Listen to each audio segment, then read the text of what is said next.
Thank you all for being here this evening for what promises to be an amazing weekend of education and organizing in solidarity with the Palestinian struggle for liberation.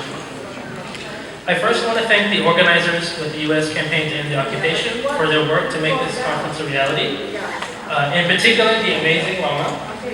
And I want to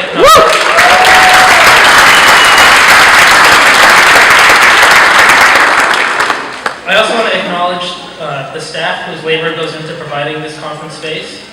And I want to acknowledge the land that we're on today, which is in reality the Ipai and Luiseños people's town and country.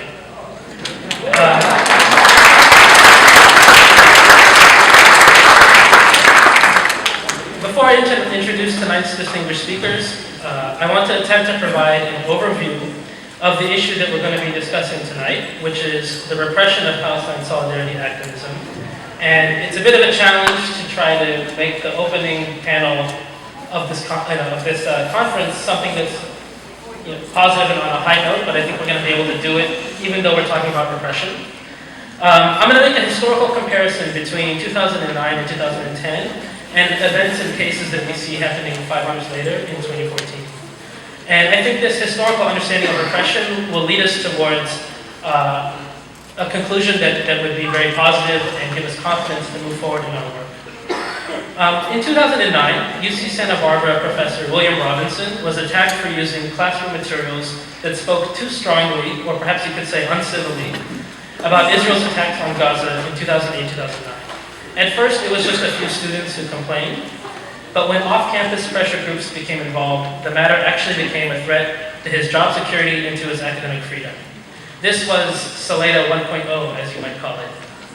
Because there were no loopholes available to rob him of his job, and because the university investigation found that he was acting in his time-honored role as a professor, he was not able to be fired. 5 years later, however, this summer, we saw Professor Stephen Saleda hired at the University of Illinois Urbana-Champaign, and then summarily fired on the basis of outside pressure. And as someone who's followed that case closely, it seems patently obvious that Saleda was smeared on the basis of a few heated remarks, but that his firing was fundamentally the product of opposition to his political positions. Also in 2009, anti-Palestinian groups attacked UCLA Center for Near Eastern Studies for its programming, which was also deemed to be too critical of Israel. The event that prompted these attacks was a panel of distinguished faculty, many of whom are Palestinian, discussing Operation Cast Lead. Just this week, 5 years later, the same groups have renewed their attacks on the center, once again claiming that it singles out Israel for academic study, and that the conclusions of those academic studies are perhaps too accurate for their taste. What they are asking for today is the exact same thing they were asking for 5 years ago, defunding the center to prevent them from producing scholarship. In 2010, 11 UC Irvine students of Palestinian, Arab, and Muslim descent stood up, briefly interrupted Israeli Ambassador Michael Oren's speech at UC Irvine, and walked out of his event. Despite the fact that this is a common protest tactic, one that students at UCLA have used on our UC President Janet Napolitano, these students were arrested and prosecuted by the Orange County District Attorney, who used twisted interpretations of the law in order to turn protected political free speech into what was deemed illegal conspiratorial acts. The comparison that I want to draw 5 years later is the case of Rasmia Odeh, one of the most distinguished leaders of the Palestinian community in Chicago and a tireless organizer who is now being prosecuted under an even more disgusting twisting of federal immigration laws. And for my final example of this sort of recurring Groundhog Day, 5 years ago, we were just beginning to see the emergence of a campus climate paradigm at the University of California, which twisted what was once a tool of anti-racism, designed to highlight the ways in which marginalized groups and people of color on campus were being systematically affected by racism at the university. That tool is now being turned into a vehicle to shut down principled organizing.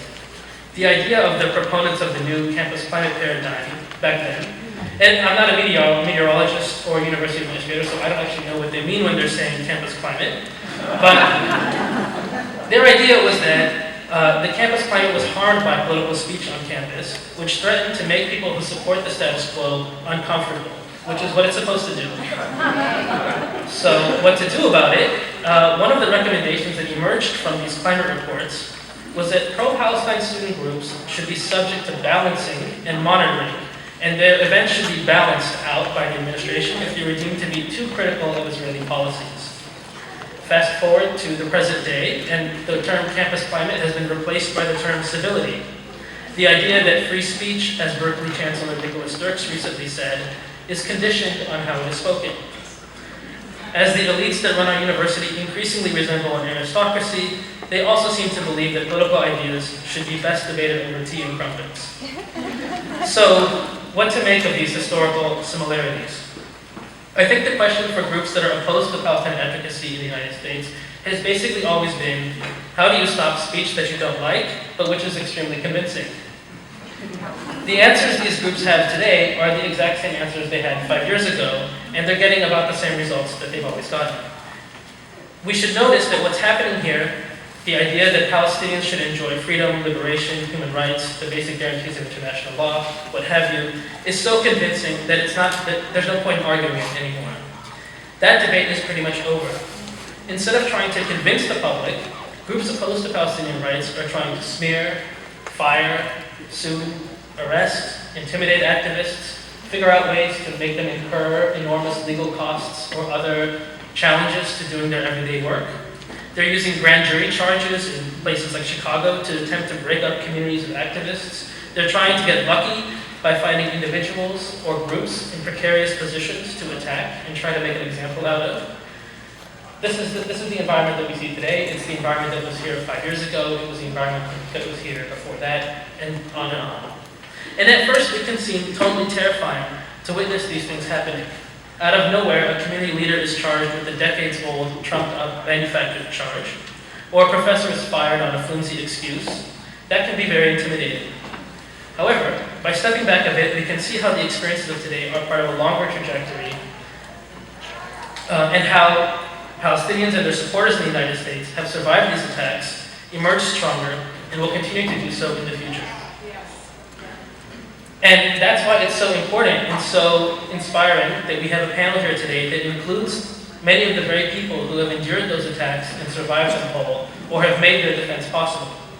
Their presence here today is all the proof that you need that the efforts to repress Palestine activism are, in the end, largely failing, and that this movement is growing far too strong and far too fast to be stopped in these ways.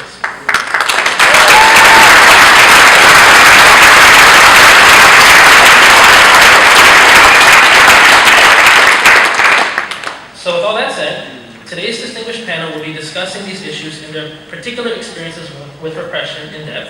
I'm going to introduce them all now so that they can transition between each other without interruption. And after that, I'll ask a few questions and then turn it over to you all to continue the discussion. So our first speaker tonight is Professor Rabab Abdulhadi.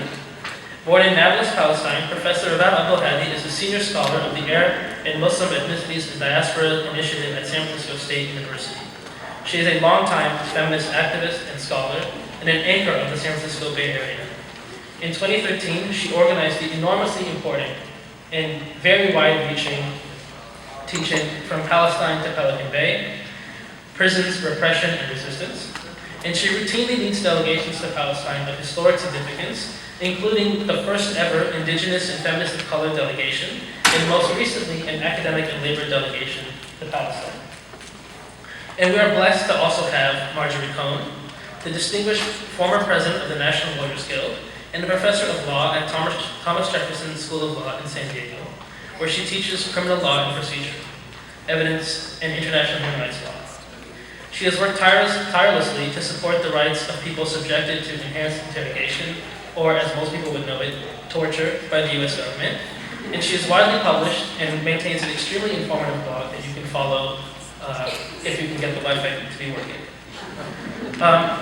We were originally scheduled to also be joined by Professor Curtis Mars.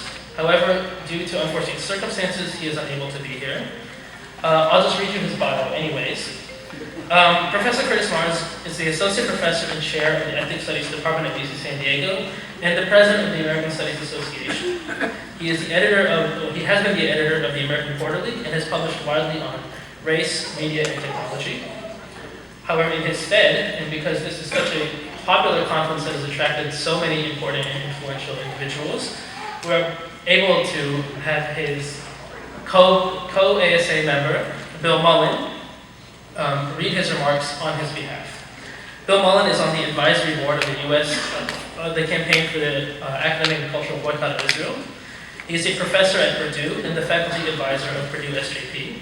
And if circumstances had been better, I would have been able to provide a much lengthier introduction to him, but you can learn all you need to know by going to the Electronic Intifada and reading the most recent work that he has published around the Stephen Slater case, and go from there. So, without any further interruptions, I'd like to welcome Professor Rahim Kurwa.